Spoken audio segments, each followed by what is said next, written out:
नंदगाम। कल हम लोग सुन रहे थे, भगवान के सब सखा कहने लगे, बोले लाला हमारा ब्याह है जाएगो, एक चर्चा कर ले। लेकिन पूर्णमासी आई ठाकुर जी से आके बोली, लाला चल बरसाने, तेरा ब्याह कराए दूंगी। इतने में ठाकुर जी के सखा बोले, हम भी चलेंगे संग। बोले तुम नहीं जाओगे, हमारे बिना चलो जाए तो। लाला बोल दे, या तो सखान के संग जाऊंगा नहीं तो नहीं जाऊंगा। पूर्णमासी खड़ी है, लाला बरसानी चलेगो? सोई ठाकुर जी बोले, हाँ मैं तो चलूंगा। और ये सखा, इन्हें रहने दो भले यहीं पर, मैं अकेला चल दूंगा। सखा बोले, अरे लाला तेने सबरी हमारी यारी दोस्ती सब नष्ट कर दी है, नेक में हामी भर दी। बोले तुम तो बूढ़े है गए, तुम्हारा तो ब्याह नहीं, मैं तो कर लूंगा अपनो, मैं तो जाऊंगा। लाला ऐसे मत करें, हम ले चल संग में। कैसे सखा है ठाकुर जी के, पहले तो ठाकुर जी पे इतना भरोसा कर लेते हैं कि हमारे बिना कहीं जाएगा नहीं, ठाकुर जी उन्हीं को छोड़ देते हैं। इतने में ठाकुर जी पूर्णमासी की तरफ चले गए और जाके बोले, तुम में तो कोई एक चलेगो मेरे संग।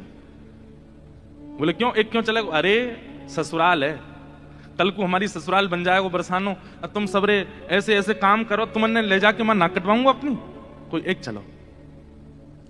मधुमंगल मन सुखा, तन सुखा, धन सुखा, ठाकुर जी के। अच्छा इनके नाम हो सकता है कुछ और हो, ये नाम तो ठाकुर जी ने रखे हैं। तन सुखा अर्थ क्या निकलेगा? जो तन से बड़ा सुखी है, लेकिन वास्तव में उसको देखो तो उसकी हड्डी गिनने में आ जाएंगी, शरीर बिल्कुल पतला दुबला। ठाकुर जी एक ऐसे धक्का मारे 3 कलामंडी खा जाए। तन से बिल्कुल सूखा हुआ है, उसका नाम ठाकुर जी ने रख दिया तन सुखा। अब कोई दूर से सुने तो कौन आ रहा, बोले तन सुखा आ रहा, बोले तन से बड़ा सुखी, लेकिन देखने में बिल्कुल विपरीत है, उसका नाम ठाकुर जी ने तन सुखा रखा। एक है मन सुखा, मन से जो सुखी है, लेकिन उसको देख लो तो ऐसा लग रहा है कि रो रहा है क्या। बात है ठाकुर जी जब पहली बार मिले तो ठाकुर जी बोले, अरे तू रो काई को रो? बोले रो ना रो, मेरो चेहरा ही ऐसा है। ठाकुर जी अरे तू तो मन सुखा, भैया को नाम मन सुखा रख दो।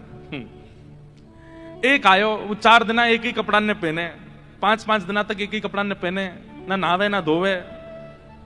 अरे तू कपड़ा ने काई गुना बदला, एक ही कपड़ा में सबरे दिना ने काट दे। बोले लाला धोवे पड़ेंगे, श्रम है जाएगो, बड़ी मेहनत होगी। ठाकुर जी बोले ऐसा कंजूस है, धन खर्च ना करो, या को नाम धन सुखा। तन सुखा, मन सुखा, धन सुखा। ये ठाकुर जी के सखा हैं। एक सखा को ठाकुर जी संग ले गए। अब कल हमने एक लीला सुनी थी कि ठाकुर जी जोगी बन करके गए और किशोरी जी से मिल, ऐसे ठाकुर जी अनेक रूप बना बना करके गए हैं पहले। ये तो हम सीधे अब ठाकुर जी के विवाह के लिए अपने आप को दिखावे जा रहे हैं बरसाने यहां पर, इससे पहले बहुत लीलाएं हो चुकी हैं। एक लीला और आती है कि एक बार ठाकुर जी श्यामा सखी बन करके गए। श्यामा सखी कैसे? ठाकुर जी ये विचार करके गए, मैं जाके किशोरी जी के मन की देख के तो आऊं, ये मेरे सामने तो प्रिय प्रिय बोले, मोए मेरे बिना ये मेरे बारे में कहा बोले, मैं एक बार सुन के तो आऊं। तो ये पूर्णमासी वाली लीला से पहले एक बार और बहुत बार ठाकुर जी बरसाने जा चुके हैं। एक बार ठाकुर जी श्यामा सखी बन के गए। कैसी सखी? नीचे लहंगा पहनो है, ऊपर चुनरी पहनी, बिल्कुल यहां तक पूरी चुनरी लगा ली है, हाथन में बढ़िया चूड़ी पहनी है, कानन में कुंडल पहने हैं, क्षुद्र घंटे का यशोदा मैया ने पहनाई, वहां में छोटी छोटी घंटी लग रही हैं, वह कौंधनी बना करके कमर में पहनी है, पामन में पाजेब पहनी। ठाकुर जी गए श्यामा सखी बन करके किशोरी जी के पास, बरसाने में प्रवेश किया। सबरी गोपी कहें आहा कैसी मनोहर चाल है, नेक सी गोपी कैसी मटक मटक के चल रही है। अरे सखी तू कौन की लाली है? ठाकुर जी तेज तो हैं बोलने में, जो पूछे तू कौन की लाली? बोले तेरी हूं, भूल गई। अरे बड़ी चपड़ चपड़ बोला है। पहुंच गए ठाकुर जी बरसाने। बरसाने में द्वार पर जाकर के सखीन से बोले मुझको भीतर जान दो। सखी बोली कौन हो तुम? बोली मैं श्यामा सखी हूं। कहां ते आई हो? बोले पास के गांव नंदगाम ते आई हूं, और मुझ किशोरी जी ते बहुत जरूरी बात करनी है, मुझको मिलवाओ।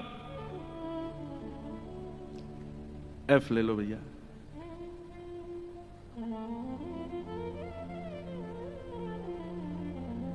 ठाकुर जी भीतर गए।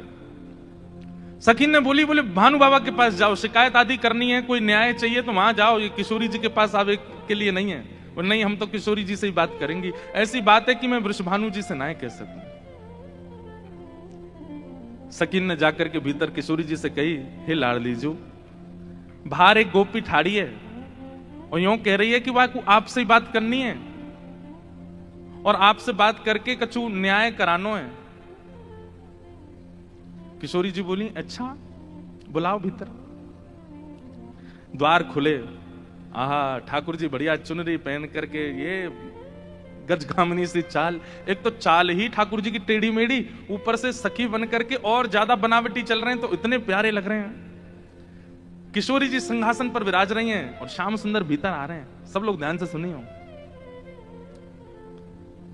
जैसे ही द्वार से भीतर आनो भयो, किशोरी जी तो कहें अरे सखी या की चाल तो देख कितनी बढ़िया है। ललिता विशाखा बोली हाँ चाल तो बढ़िया है। अरे देखियो या की कमर कैसी सुंदर लग रही है। ललिता विशाखा बोली श्री जी आपको पहली बार कोई सखी पर मोहित रहते हुए देखो हमने। आप तो सदा प्रियतम श्री श्याम सुंदर पे ही मोहित रहे हैं, लेकिन आज पहली बार। अरे पता ना या की चाल ढाल और जो जो अंग या के दिखाई दे रहे हैं, जैसे घूंघट पकड़ी चल रही है, यहां से भुजा दिख रही है, नेक नेक थोड़ा उधर भी दिखाई दे रहा है, थोड़े थोड़े चरण भी दिखाई दे रहे हैं, जो जो अंग मुंह को दिख रहे हैं ना इतने प्रिय लग रहे हैं कि मैंने ऐसी प्रिय स्वरूप तो पहले देखो नहीं है। अरे ललिता तू मेरी एक बात, अभी मिले नहीं है ठाकुर जी। और किशोरी जी कहने ललिता तू मेरी एक बात सुन। बोल कहा ये जो भी बात करे वो सुन लेंगे, फिर बाकी बात याकू अपने सखी समाज में ले लियो। मुख बड़ी भारी है, अभी आपको मुख नहीं दिखो, मुख मैं तभी यहाँ पे मोहित है गई हूं। विशाखा जी बोली नहीं रुक जाओ आन तो दो, बात तो होने दो। किशोरी जी आज जैसे ठाकुर जी को देख के हो जाती है वैसी हो गई है एक सखी को देख। स्वयं पर भरोसा नहीं हो रहा है किशोरी जी को कि मैं ऐसी क्यों है रही हूं। ठाकुर जी आके सामने खड़े है गए, उन्हें एक बनावटी सी आवाज भी बना ली ठाकुर जी ने। किशोरी जी बोली कहो सखी कहा नाम है तुम्हारो। अजी मेरो नाम तो श्यामा सखी है। स्वर सुनते ही किशोरी जी के नेत्र बंद है गए। ललिता जी को हाथ पकड़ के कहें मुंह को कहा है रो है, या कि चाल या के रूप रंग सब देख करके तुम या के स्वर में भी कछु आकर्षण है। ललिता जी बोली श्यामाजू ऐसे ना करो करें। अरे वो सखी है वहां पे आप मोहित का को बोले ना पता ना या मैं तुम्हें ना लग रहा आकर्षण, बोलना हमें तो ना लग रहा। मैं एक बात कहता हूं बंधु, हमारे ठाकुर जी कैसे हैं? रूप रस स्पर्श गंध और शब्द, ये पांचों से आपको अपनी ओर आकर्षित करने की सामर्थ्य रखते हैं। आप कहो कि मैं नेत्रों से देखूंगा नहीं, तो फिर श्री कृष्ण मुझे कैसे भाएंगे?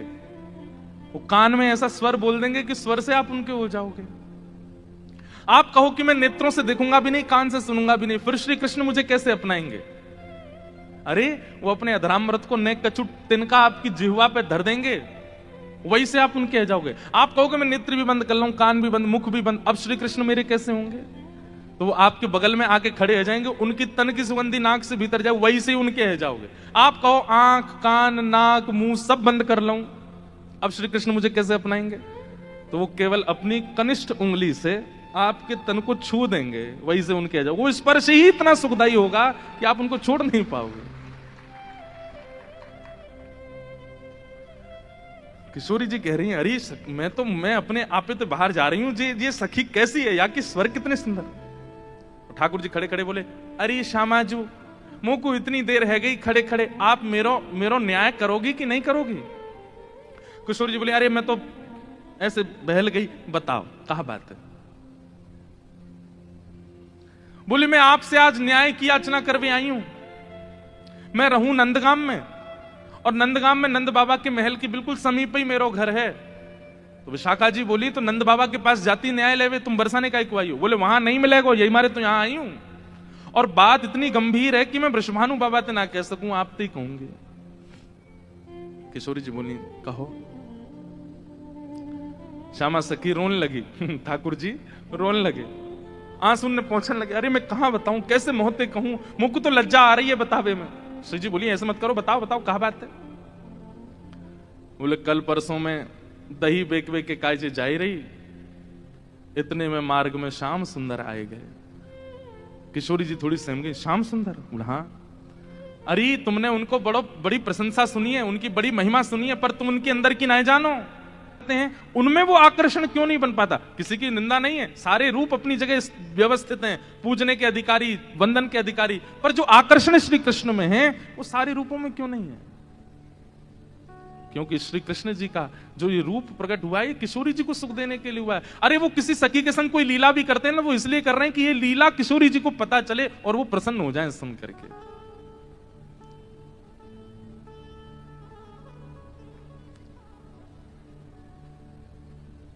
मेरे सामने एक शब्द नहीं बोली उनके बारे में। श्यामा सखी बोली, पहले तो मैंने संदेह में सुनी कि किशोरी जी को और हमारे नंद के लाला को कछु प्रेम संबंध है, पर आज तो मुंह को ऐसा लग रहा वास्तव में हते। किशोरी जी बोली, नहीं नहीं ऐसी कोई बात नहीं है, ये तो सब तुमने ऐसी मन। नहीं नहीं नहीं, मुंह को तो लग रही है ऐसा। आप इतनों कैसे जानो वाक्य बारे में, इतनों कैसे मानो वाक्य बारे में? किशोरी जी एक बात बताऊं? बोले हाँ। बोले मैं अकेली नहीं हूं शिकायत करने वाली, ऐसी अनेक बैठी हैं। आपको ऐसा लग रहा है कि श्याम सुंदर तो केवल लीला कर रहे हैं, पर इस वक्त यही समय श्याम सुंदर कोई और सखी के संग भी ऐसी क्रिया कर रहे होंगे, वहां को मार्ग रोक रहे होंगे, वहां के हाथ पकड़ रहे होंगे, वहां की चुनरी उड़ा रहे होंगे, वहां की मटकी फोड़ रहे होंगे,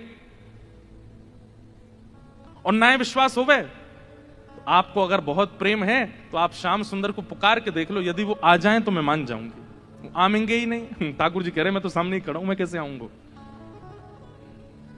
किशोरी जी से कह रहे हैं ललिता विशाखा है भूल जाओ, बाकी सब बातें ने भूल जाओ, आपको प्रेम है ना श्याम सुंदर से, तो मैं आपसे शर्त लगाए के कह रही हूं आप पुकारो, और यदि श्याम सुंदर आपके सामने आए गए तो जीवन भर आप दोनों की चाकरी करूंगी, ये श्यामा सखी को वचन है आपके लिए, बुलाए लो।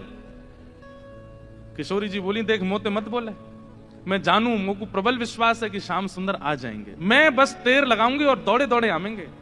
श्यामा सखी बोली, आज है जाए, बुलाए के देख लो आ जाए कि नहीं। किशोरी जी तुरंत नेत्र बंद करके बैठी और जैसे ही अपने प्रियतम का स्मरण किया है,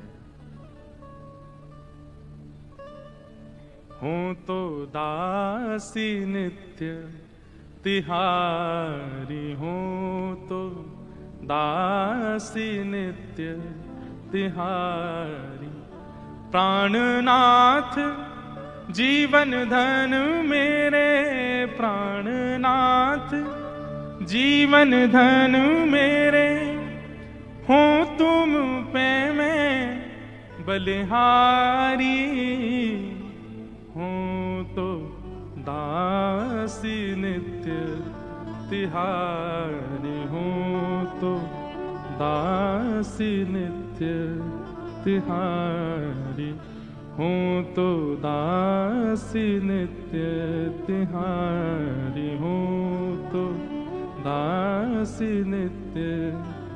हमारे भारत में एक बड़े अच्छे रसिक हुए श्री हनुमान प्रसाद पोद्दार जी महाराज भाई जी, उन्होंने षोडश गीत लिखे हैं। एक गीत ठाकुर जी गा रहे हैं किशोरी जी के लिए और दूसरा गीत किशोरी जी गा रही हैं ठाकुर जी के लिए। इतना सुंदर है, मेरा बहुत समय से मन है कि कभी मैं षोडश गीत पर चर्चा करूं। 16 गीत जो हमारे भाई जी ने गाए हैं बहुत सुंदर है। उनमें से एक गीत ये किशोरी जी गा रही हैं ठाकुर जी के लिए। क्या कह रही हैं? चाहे तुम अति प्रेम करो, तन मन सो मोहे अपनाओ, चाहे तुम अति प्रेम करो, तन मन सो मोहे अपनाओ, हूँ तो दासी नित्य तिहारी, हूँ तो दासी नित्य तिहारी। नेत्र बंद करके किशोरी जी स्मरण कर रही हैं श्याम सुंदर को, और जब कह रही हैं कि हे श्याम सुंदर मैं तो आपकी दासी हूं, जबकि ये बात गलत है। ठाकुर जी दास मानते हैं अपने आप को किशोरी जी के चरणों का, लेकिन आज किशोरी जी ने वास्तव में तो बात यह है कि जैसे ही नेत्र बंद किए हैं किशोरी जी ने और स्मरण करना प्रारंभ किया, कहां है श्याम सुंदर, कहां है मेरे प्राणनाथ, कहां है मेरे जीवन धन। तो जैसे किशोरी जी ने नेत्र बंद करके स्मरण किया तो किशोरी जी पूरे ब्रजमंडल में भ्रमण कर आई, लेकिन ठाकुर जी नहीं मिले। किशोरी जी बोली, हाँ श्याम सुंदर गए कहां, आज मेरे प्राणनाथ गए कहां? और ध्यान लगा करके देखो, श्याम सुंदर किसी गिरी कुंज में तो नहीं बैठे, कहीं यमुना तट पे तो नहीं बैठे, कहीं दूर तो नहीं चले गए, दिख क्यों नहीं रहे हैं? और तभी किशोरी जी को ढूंढते ढूंढते ढूंढते दिखाई दियो बरसानो भवन। किशोरी जी कह रही है बरसानो भवन क्यों दिख रहा है? तभी किशोरी जी को दिखाई दियो अपनो ही निकुंज, ये मेरो निकुंज कहीं को दिखाई दे रहा है। अरे कहीं ऐसा तो नहीं श्याम सुंदर यहीं कहीं छुप करके बैठे हैं? और मन में ध्यान से देखो तो किशोरी जी को अपनो ही अंतःपुर दिखाई देने लगो। किशोरी जी बोली मेरे अंतःपुर में तो केवल ललिता है, विशाखा है, मैं हूं और श्यामा सखी। और ध्यान लगा करके देखो तो क्षुद्र घंटिका दिखाई देने लगी जो श्यामा सखी ने पहन रखी है। किशोरी जी बोली ये क्या क्षुद्र घंटिका? ये तो मैंने अभी कहीं, अरे ये तो श्यामा सखी की कमर पे देखी।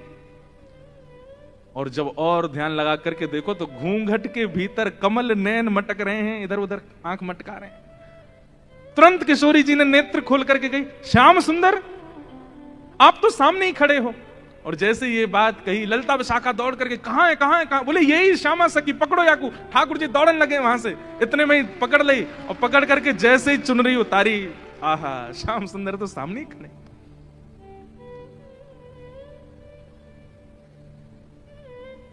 कैसा प्रेम है ये प्रेम, इसको आप संसार में घटा ही नहीं सकते हो। अब तो ललिता विशाखा पकड़ करके खड़ी हैं और ठाकुर जी की ऐसी बेणी, आहा नथबेसर पहनी है नाक में, ऐसी सुंदर बिंदी लगा करके आए, काजल लंबो लंबो खींच के आए, अपने घुंघराले केशन की बढ़िया बेणी गूंथ करके जैसे कोई छोरी तैयार हुए ऐसे बन के आए। किशोरी जी बोली पकड़ के रखो अब इनको, ने रज रज के देख तो लूं आज, हैं सामने आए कि श्यामा सखी बन के अपनी बुराई कर रहे हो मुझे। अरे श्यामाजू मैं तो आपके हृदय की जानवे आयो कि आप मेरे बारे में कैसी विचारधारा रखो, मेरे बारे में आपके हृदय में कैसे भाव हैं। किशोरी जी बोली तो कहा सुनो आपने कैसे भाव हैं? बोले मुंह को ऐसा लगो करतो कि मुंह से ज्यादा प्रेम कोई ना कर सके या संसार में। पर हे श्यामाजू आज आपके प्रेम के भाव पर तो मैं भी बिक गयो, आपको प्रेम तो अटूट है। अरे आप तो ऐसी हैं कि आप बैठी कहीं भी हों लेकिन आपके चिंतन में सदा मैं विराजमान रहूं। मैं कहां जाऊं, कहां करूं, कहां खाऊं, कहां पीऊं, कैसे आऊं, आपको सब पता है। बंधुओं ये प्रेम की चरम स्थिति होती है कि आप केवल ध्यान में ही अनुभव कर लेते हैं अपने प्रेमी का। ये आज के समय में संभव नहीं है। हां इतना संभव जरूर है कि जैसे मां का प्रेम जो है ना वो तो भी शुद्ध होता है अपने पुत्र के प्रति, पुत्री के प्रति। तो पुत्र के ऊपर कोई घटना या संकट आ जाए तो मां को थोड़ा थोड़ा अनुभव होने लगता है। मां को ऐसा लगता है आज मुझे घबराहट सी हो रही है, जरा फोन करके पूछो तो बेटा कहां है। वो बेटा को फोन करती है तो पता चलता है आज स्कूटर से गिर गया है, पैर में लग गई है, पढ़ने गया है हॉस्टल में। अच्छा मुझे सुबह से ही लग रहा था कुछ तो दिक्कत है। इतना अनुभव मां को तो हो जाता है और इतना अनुभव कई कई पत्नियों को भी अपने प्रियतम का हो जाता है कि शायद कुछ गड़बड़ है थोड़ा, लेकिन इससे अधिक की स्थिति में आज के लोग नहीं जा सकते। पर श्री जी वो तो नेत्र बंद करके ध्यान करके पता कर लेती हैं कि श्याम सुंदर इस वक्त कहां है, मेरे प्रियतम कहां है। किशोरी जी ने कही आज एक काम करो, बोले कहा द्वार सब बंद कर दो, चटका नहीं लगा दो, आज जान नहीं देंगे इनको, आज यहीं बैठा हो। बड़ी श्यामा सखी बन के आई हो, इधर आओ। ठाकुर जी बोले श्यामाजू मैं आपके चरणन को पूजूं, आपके हाथ जोड़ रहा हूं, मुझको छोड़ दो। बोल ना है आज तो याकू नई दुल्हन बना के यशोदा के पास ले चलेंगे और यशोदा जी तो कहेंगे देखो हमारे गांव की एक नई दुल्हन आई है, अभी अभी ब्याह भयो, याकू आशीर्वाद दे दो। और जब यशोदा मैया अपने लाला को चिर सौभाग्यवती जब आशीर्वाद देंगे तब आवेगा आनंद।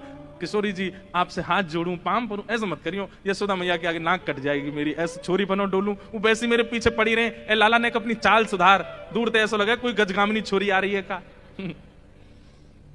वो उन्हें पता चलेगी मैं लहंगा फरिया पहन के डोल रहा हूं, बहुत बहुत नाराज, उनके सामने नहीं, आपके सामने आ सकूं ऐसे। किशोरी जी को इतना अच्छा लग रहा है कि आज श्याम सुंदर घबरा रहे हैं। इतना घबरा का ही करो, यहाँ पे बैठो, बगल में बैठा। सब सखी लाई किशोरी जी के बगल में, ठाकुर जी को बैठाए दियो। अब श्री जी के मन में कौतिक आयो है, अरे ललिता विशाखा, ठाकुर जी को हाथ पकड़ लियो, ठाकुर जी घबरा रहे हैं, जन कहा करेंगी। नेक्स्ट सामने तो आओ ललिता विशाखा, दोनों सामने आ गई और बोली देखो हमेशा या सिंहासन पर प्रिया प्रियतम विराजमान हूं मैं, लेकिन आज दो दो प्रिया बैठी हैं, एक श्याम प्रिया एक गौर प्रिया। अब ये बताओ दोनों में सुंदर ज्यादा कौन लग रहा है? ये ज्यादा सुंदर लग रहे हैं या मैं ज्यादा सुंदर लग रही हूं? लहंगा इनने भी पहनो, मैंने भी पहनी है, बेनी मैंने भी गुथी है, इनने भी गुथी है, माथे पे बिंदा मैंने भी लगाया हो, आंखन में काजल इनके भी, मेरे भी, सब कुछ। अब तुम दोनों बताओ, हम दोनों में सुंदर ज्यादा कौन लग रहा है? श्याम सुंदर, ऐसे रो मत, मुस्कुराओ, कचुकर थोड़ी नहीं हूं मैं। ठाकुर जी मुस्कुराने लगे। अरे ललता, बताए दे आज सुंदर कौन है? और देखते देखते देखते अश्रु भराते हैं नेत्रों में। बोले आप ही बताओ ना, क्या करें? दोनों ही समान लग रहे हो हमको, दोनों ही एक जैसे लग रहे हो, दोनों में ये न्याय करना बड़ा मुश्किल है। ठाकुर जी आप ही कछु संकेत करो, क्या बताएं? तो जैसे ठाकुर जी ने देखी ललिता विशाखा बड़ी परेशान हो गई हैं, तो पहले ठाकुर जी नेत्र बंद कर लिए और नेत्र बंद करके मानो ऐसे करके बैठ गए। बोले कि अगर तुमने इनको श्रेष्ठ बताया हो तो फिर याद रखियो, तुम बच के दिखाइयो मुझे। और श्री ललिता विशाखा सोच रही भाई जीनो तो हमें श्री जी के संग है, और श्री जी की अगर हम प्रशंसा कर देंगे तो ठाकुर जी नहीं छोड़े, ठाकुर जी की कर देंगे तो फिर श्री जी कहेंगे अच्छा जाओ नंदगाम में बोरिया बिस्तर लेके जाओ, वहीं रहो, यहां नहीं रहना। अंत में ठाकुर जी से कहने लगी, बोले इशारे में ही बात हो रही है, कुछ कह नहीं रहे। बोले बताओ तो क्या करना है?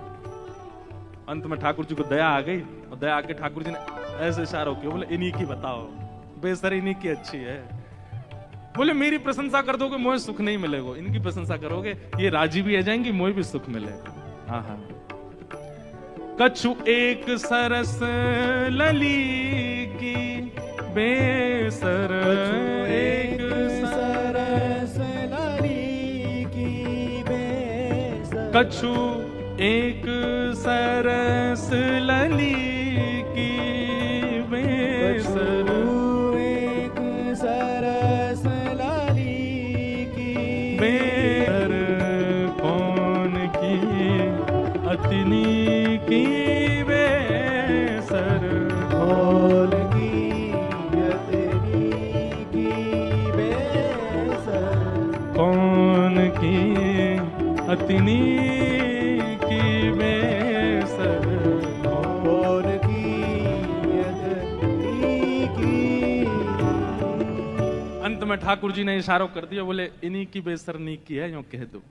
और ललिता विशाखा बोली कछु नेक सरस, ये नहीं स्पष्ट बोला कि श्री जी की बेसर, श्री जी को श्रृंगार ज्यादा सुंदर है। क्या कह रही है? बोले हे नंद नंदन हमें क्षमा करियो, कछु नेक सरस लली की बेसर, आपसे नेक, नेक ज्यादा नहीं, नेक सुंदर हमारी श्यामा जी लग रही है। और ये बात कहते ही ठाकुर जी सिंहासन से नीचे आ गए कि अरे जय हो हमारी श्यामा जी की जय हो, हमारी लाडली जी की जय हो, हमारी वृषभानु दुलारी की जय हो। सब जय जयकार करने लगे। किशोरी जी बड़ी आनंदित है गई, लेकिन मनी मन सोचने लगी अरे ललिता तेने गलत किया, ठाकुर जी ज्यादा सुंदर लग रहा है। अब ललिता जी बोले अब ये लो, ये अलग लड़ाई होगी, अब ये यूं लड़ेंगे कि तुमने मेरी काय को कह दी। तेने देखी ना, देख कैसी बेसर पहन के आए, देख कैसी भौं लग रही है, कैसी, तेने गलती कर दी मेरी प्रशंसा, इन्हीं की करनी तो है। आप कह रही हो तो यही सुंदर, अच्छा तो या को मतलब तेने वास्तव में ना कही, अब इनके पक्ष में चली गई। बड़ी भोली है हमारी श्री जी, बड़ी सीधी।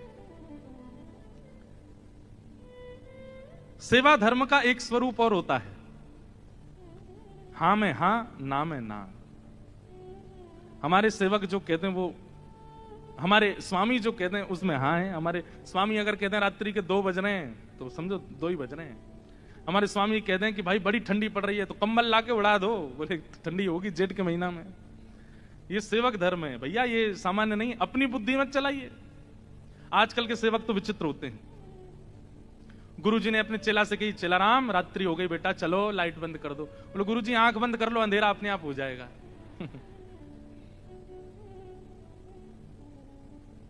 चेला राम देखो तो सही बाहर बारिश हो रही है कि नहीं। गुरुजी अभी बिल्ली आई थी तो पाम में पानी नहीं था, इसका मतलब बारिश नहीं हो रही है। इतने आलसी।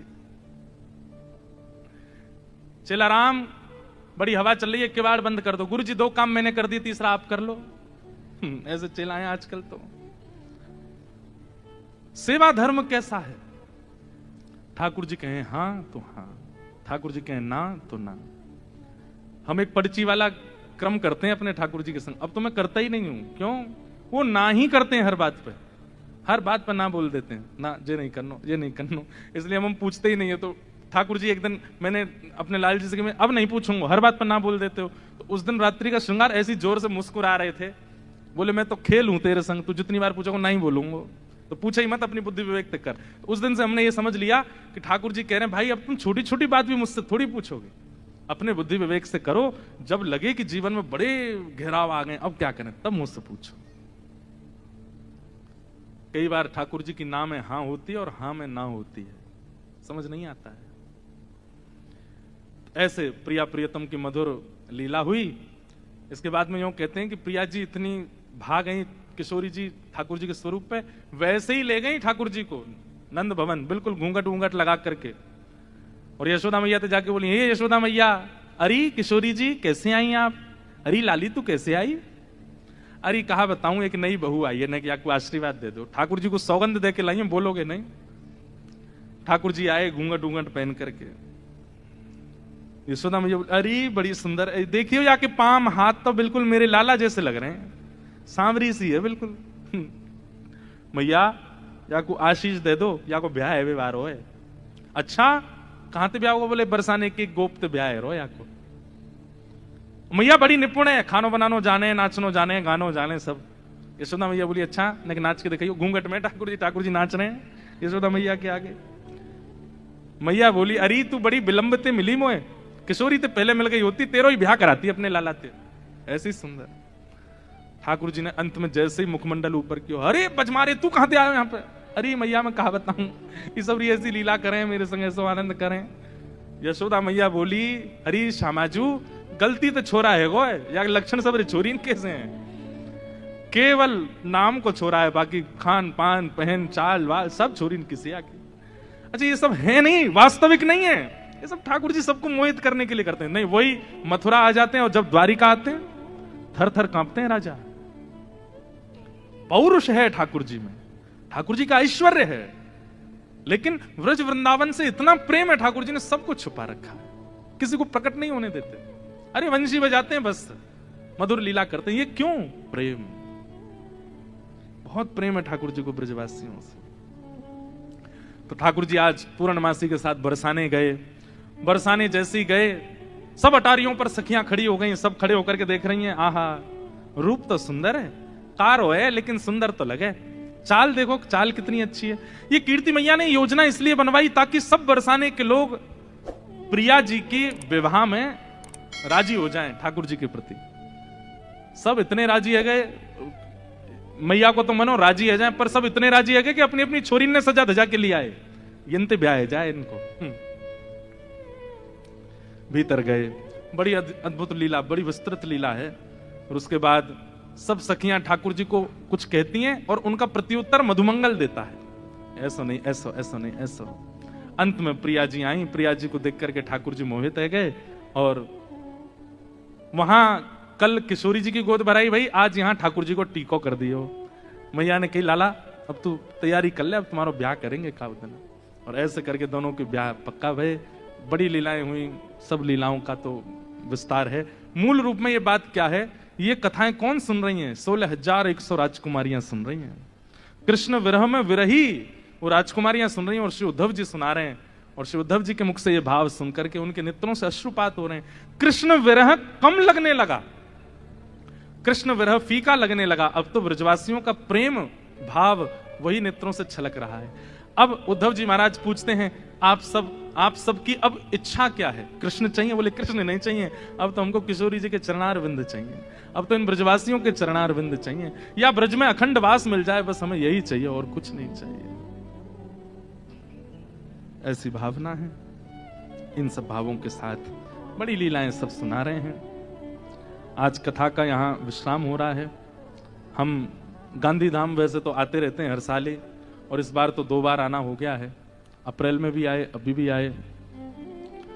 आपकी इच्छा तो रहती है, हमारी भी इच्छा बार बार यहाँ आने की होती रहती है। अच्छा लगता है, इतने वैष्णव भक्त वृंद एक साथ कथा रस श्रवण करने के लिए एकजुट होते हैं। वो बात अलग है कि कीर्तन संकीर्तन में बोलते नहीं है कुछ भी, पद पदावलियां तो गानी चाहिए पीछे, लेकिन सबका अपना अपना स्वभाव स्वरूप होता है। लेकिन आप सब लोग बड़े भाव से कथा श्रवण करते हैं। हमारी ऐसी भावना, आप रहें गांधी धाम में, तन आपका गांधी धाम में रहे, पर मन में श्री वृंदावन आ जाए। मन में श्री वृंदावन रहे। बंधुओं, ये लीलाएं बड़ी गुप्त हैं, बड़ी गोपनीय लीलाएं हैं। इन लीलाओं का ज्यादा उजागर मत कीजिएगा, बस चित्त में धारण कर लीजिए। जब कभी लगे बड़ी टेंशन आ गई है, उथल पुथल हो रही है संसार में, एकांत में बैठ जाइएगा अपने ठाकुर जी के पास, किवाड़ बंद कर लीजिएगा और मधुर नेत्र बंद करके ठाकुर जी को चित्त में फिर इन लीलाओं का चिंतन करना। कैसे ठाकुर जी श्यामा सखी बन के जाते हैं, कैसे ठाकुर जी मयूर बिहारी बन के जाते हैं, कैसे ठाकुर जी जोगी बन के जाते हैं, क्या क्या लीलाएं करते हैं, कैसे किशोरी जी ठाकुर जी की वंशी बजाती हैं, आदि आदि, ये सब लीलाएं हैं। इनका चिंतन करते ही ऐसा लगेगा कि संसार में कोई कष्ट है ही नहीं, दुख है ही नहीं, सब आनंद है। तो बस राधा कृष्ण निरंतर जपते रहिए, लीलाओं का स्तवन करते रहिए, अपने जीवन में भक्ति का संचार करते रहिए। कभी अभिमान मत कीजिएगा। ठाकुर जी को बाकी दोष प्रिय लग जाएंगे, उनसे भी ठाकुर जी मिल जाएंगे, लेकिन एक तो ईर्ष्या और एक अभिमान, इन दो दोषों को चित्त में मत आने दीजिएगा। बस क्रोध को आने दो, लोभ को आने दो, बाकी सबको ठाकुर जी देख लेंगे, संभाल लेंगे, नाम जब से सब निवृत्त हो जाएगा। पर ये दो रोग चित्त के कौन कौन से? अभिमान और द्वेष, ये तो कैंसर हैं, इनकी कोई दवाई नहीं है। ये तो हो जाते हैं तो फिर तो किशोरी जी प्रिया जी प्रसन्न होंगी तो ही आप ठीक हो सकते हो। इसलिए भैया इन दो दोषों से बचो, बड़े भाव से वृंदावन को भजते रहो।